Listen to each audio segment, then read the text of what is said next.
اللهم صل على محمد وآل محمد۔ یہ جو سوال پوچھا گیا ہے حضرت علی اکبر کی شادی کے حوالے سے، تو یہ وہی چیز ہے جو میں نے تھوڑی دیر پہلے کہی کہ کربلا کے واقعات کی ریسرچ، اس کی کوئی ضرورت نہیں ہے۔ جناب قاسم کی شادی، حضرت علی اکبر کی شادی، امام حسین کی کتنے بیٹے کتنے بیٹیاں، صرف وہ کربلا کے واقعات جو کسی عقیدے پہ فرق ڈالتے ہوں اور یا پھر اس سے واجبات کا کوئی مسئلہ بنتا یا بگڑتا ہو، اس میں علماء کہتے ہیں ریسرچ کرو۔ باقی کربلا کے جو تاریخی واقعات ہیں کہ اس سے بھی فرق نہیں پڑتا، اس کے اوپر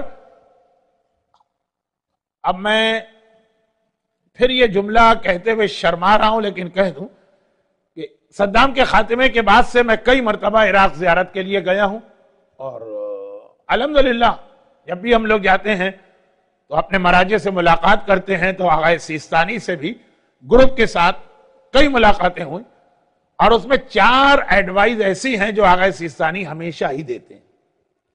یعنی 4 سے مطلب کسی کو خالی ایک ٹائم کے اوپر ڈیپینڈ ہے، کسی گروپ کو صرف 2 منٹ ملتے ہیں، اور کبھی کبھار 45 منٹ خالی ایک گروپ کو دیتے ہیں، تو 4، کسی کو 4 کسی کو 3۔ ان میں سے ایک یہ ہے کہ عزاداری اور کربلا کا واقعہ جس طرح سے آپ کو اپنے بزرگوں سے ملا، اس میں اگر کوئی حرام بات ہے اس کو نکال کے اسی طرح سے اس کے اوپر عمل کریں اور اس کو اپنی نئی جنریشن کو منتقل کریں۔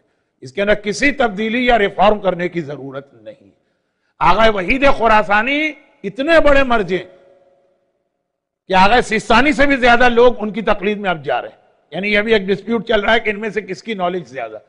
یوٹیوب پر جائیے، وحید خراسانی آپ ٹائپ کریں، ان کے جو آپ کو لیکچر ملیں گے، تو وہ یہ سارے جو آج کل ریسرچ ہو گئی ہے اس طرح سے کہ جیسے باقی سارے مسئلے حل ہو گئے ہیں، خالی یہ باقی رہ گئے۔ تو منع کیا ہے مراجع نے کہ اس سے نہ ہمارے عقیدے کا کوئی تعلق ہے، نہ کوئی حلال حرام اور حرام حلال ہو رہا ہے۔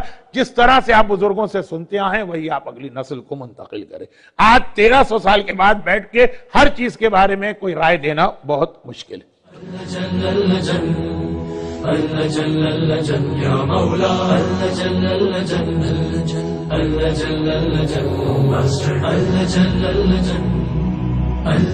یا صاحب السماء